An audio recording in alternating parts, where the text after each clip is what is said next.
Well hi, good morning to all of you guys. उम्मीद करता हूं आप सब अच्छे से होंगे और अपनी लाइफ अच्छे से एंजॉय कर रहे होंगे। लॉस प्रॉफिट दूसरी चीज होती है, उसको ज्यादा डिस्कस करके अपना वीकेंड खराब नहीं करना चाहिए, ओवर थिंकिंग में नहीं जाना चाहिए।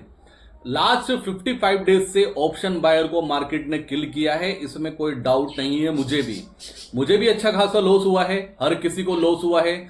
अगर ये बोलता है कोई ऐसे ऑप्शन बायर उसको लॉस नहीं हुआ है तो वो झूठ बोल रहा है। अगर कोई एनालिस्ट ये बोलता है कि ऑप्शन बाइंग में उसने पैसा बनाया है तो ऑनेस्टली गाइस वो झूठ बोल रहा है। मैं हमेशा सच बोलता हूं, झूठ से मैं दूर रहता हूं और मैं बिल्कुल डायरेक्ट पॉइंट टू पॉइंट बात करता हूं गाइस। कभी भी मैं उलझा के नहीं रखता हूं चीजें। मार्केट हमारे फेवर में नहीं रही। As a option buyer last 50 days से मार्केट ने ऑप्शन बायर को किल किया है। अगर मार्केट ऑप्शन बायर के फेवर में भी गई तो उसका प्रीमियम इंक्रीज नहीं होने दिया ऑपरेटर ने। अब क्वेश्चन यहां पे रेज होता है कि जब बैंक निफ्टी 54,450 चल रहा है तो 54,100 का पुट कॉल का premium minimum to minimum Friday के सेशन में या थर्सडे के सेशन में इसको कम से कम 650 रुपए होना चाहिए। लेकिन गाइस बिलीव मी, वो 480 रुपए प्रीमियम चल रहा था। कौन ऑपरेटर है जो प्रीमियम को बढ़ने नहीं देता? कौन चाहता है? जो रिटेलर है, क्योंकि ऑप्शन बायर सिर्फ रिटेलर है। इंडिया का रिटेलर है, इंडिया का यूथ है गाइस, जिसकी उम्र 35 से नीचे है वो ऑप्शन बायर है। 40 से नीचे ऑप्शन ट्रेडिंग में ऑप्शन बायर है। अगर मैं 100 लोगों को खड़ा करता हूं, 100 ट्रेडर को खड़ा करता हूं ऑप्शन ट्रेडर के नाम पर, तो उनमें से 98% ट्रेडर ऑप्शन बायर है और वो इंडियन है। कौन इंडियन को, कौन हमें और आपको किल करना चाहता है? कौन मार्केट से आउट करना चाहता है? क्योंकि मार्केट हमारे फेवर में जा रहा है। मार्केट डिक्टो वही चल रहा है जो हम प्रिडिक्शन कर रहे हैं, लेकिन प्रीमियम कॉल का, ऑप्शंस का प्रीमियम इंक्रीज नहीं हो रहा। ये आपने बार बार नोट किया होगा इस चीज को। ऐसा क्यों हो रहा है इस पर डीपली जाके रिसर्च करनी पड़ेगी कि ऐसा क्या सीन है। ये तो कॉल साइड की बात होगी। दूसरा बात करता हूं, पुट साइड की भी बात करता हूं। मार्केट को इतना स्लोली नीचे लाया जाता है कि पुट का प्रीमियम ही नहीं बढ़ता। आप एंड ऑफ दी देखते हैं कि पुट का प्रीमियम माइनस में है, कॉल का प्रीमियम माइनस में है। तो कौन चाहता है कि ऑप्शन ट्रेडिंग में रिटेलर को ऑप्शन बाइंग में पैसा ना बनेगा? इस पर डीपली रिसर्च करनी पड़ेगी, डीपली फाइंड आउट करना पड़ेगा। क्वेश्चन बहुत सारे जिनके आंसर हमें ढूंढने पड़ेंगे, तो आगे चल के उनके आंसर भी मिलेंगे। हमें फाइट करनी है, हमें लड़ते रहना है और एक टाइम के बाद हमें जीतना है। जो पास में लॉसेस हुए हैं, लास्ट 50 डेज हमारे सही नहीं गए, उसको हमने पैचअप भी करना है और पॉजिटिव खड़ा भी होना है।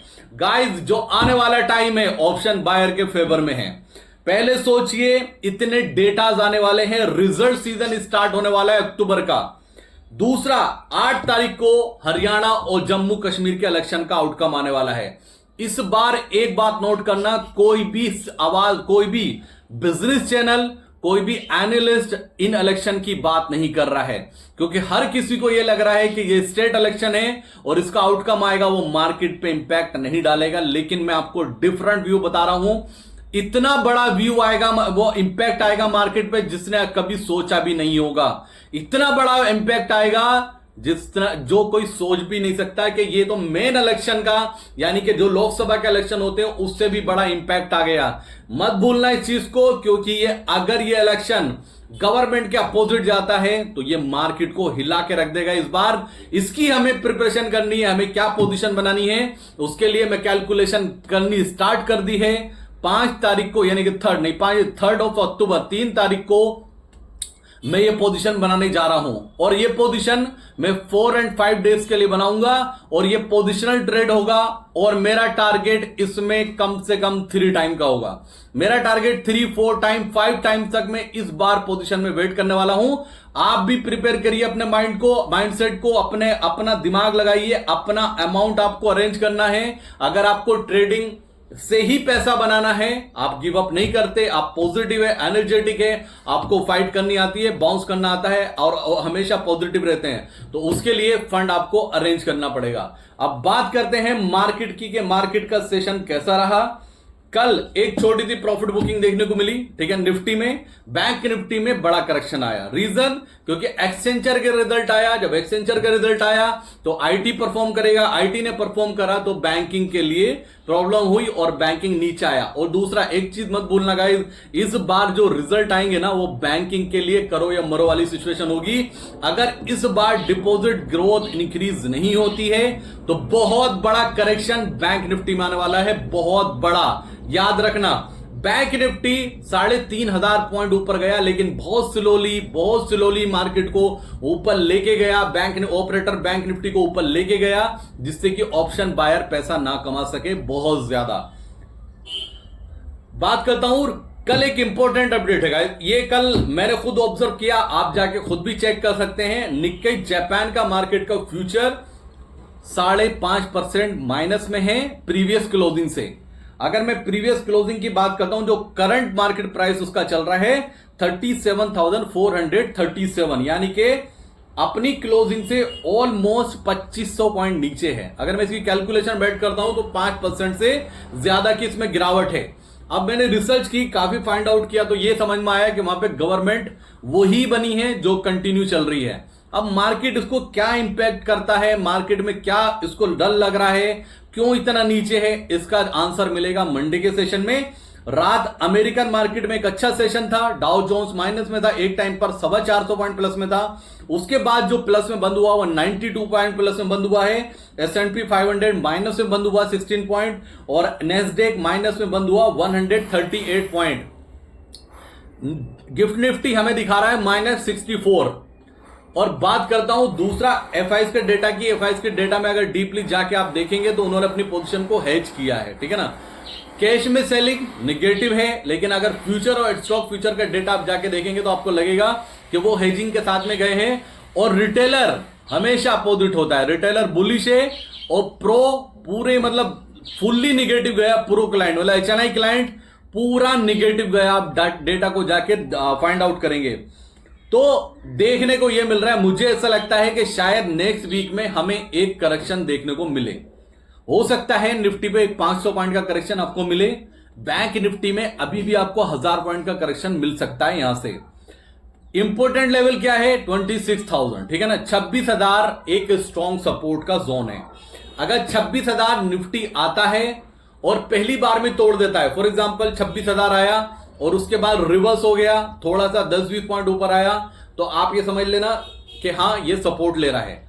फिर वहां से वापस आया 26,000, तो आपको वहां पर बाइंग की पोजीशन बनानी, क्योंकि उस बार जब वो सपोर्ट लेगा तो वो स्ट्रॉन्ग बाउंस देगा। अगर पहली बार में ही 26,000 तोड़ देता है तो वो निगेटिव है, उसमें आपको सेलिंग देखने को मिल सकती है मार्केट में अच्छी खासी। और जो ग्लोबल सेंटीमेंट मुझे अभी लग रहा है, जो कि अभी चल रहा है, कोई लेबनान की, इजराइल की और उसकी हिजबुल्लाह की क्या है उसकी बात नहीं कर रहा है।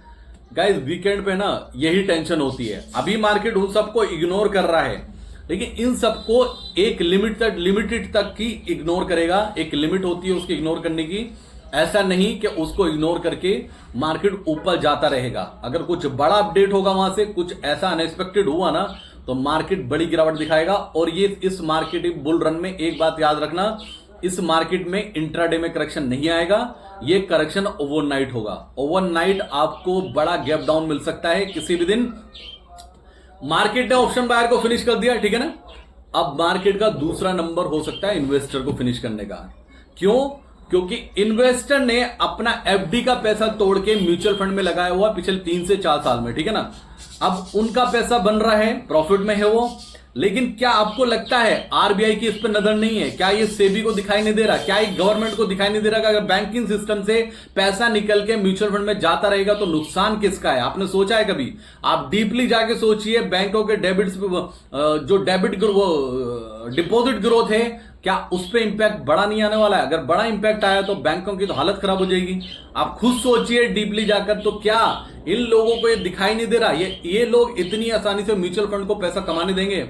बहुत बड़ा डैमेज लगेगा। याद रखना, जिस दिन भी आने वाले टाइम में बहुत जल्दी बहुत बड़ा गैप डाउन होगा और उसमें स्टॉक आपको बुरी तरह तहस नहस होते हुए नजर आएंगे और लोगों को लगेगा, इन्वेस्टर को लगेगा कि जब हमने बाय किया था ये तो उस रेट से भी नीचे आ गया। और ये पॉसिबल है, इसके चांसेस 99% है और ये होने वाला है बहुत जल्दी, क्योंकि इस टाइम इन्वेस्टर गले तक भरकर बैठा है। हर ट्रेडर बुलिश हो चुका है आज के टाइम में। अब बाहर जाके बात करिए, रक्षे वाला भी स्टॉक के बारे में बात कर रहा है। एक बात याद रखना, मार्केट में तभी करेक्शन आता है जब आप बाल बनवाने जाते हैं और सैलून मास्टर आपसे बात करे कि इस कंपनी का शेयर बढ़ रहा है, इस कंपनी का शेयर खरीद ले क्या, तो समझ लेना कि मार्केट में बड़ा करेक्शन आने वाला है। आज के टाइम में गांव में, विलेजेस में आप बात करेंगे जाकर तो आपको मिलेगा कि छोटे छोटे एज के लड़के भी ट्रेडिंग कर रहे हैं, वो इन्वेस्टमेंट की डेफिनेशन जानते हैं, वो आपसे पूछेंगे कि कौन सा स्टॉक मुझे ले लेना चाहिए। बहुत से ऐसे क्वेश्चन आएंगे, मैं प्रॉपर्टी में इन्वेस्टमेंट नहीं कर रहा हूं, मुझे बताइए कौन से शेयर्स में लेकर रख दूं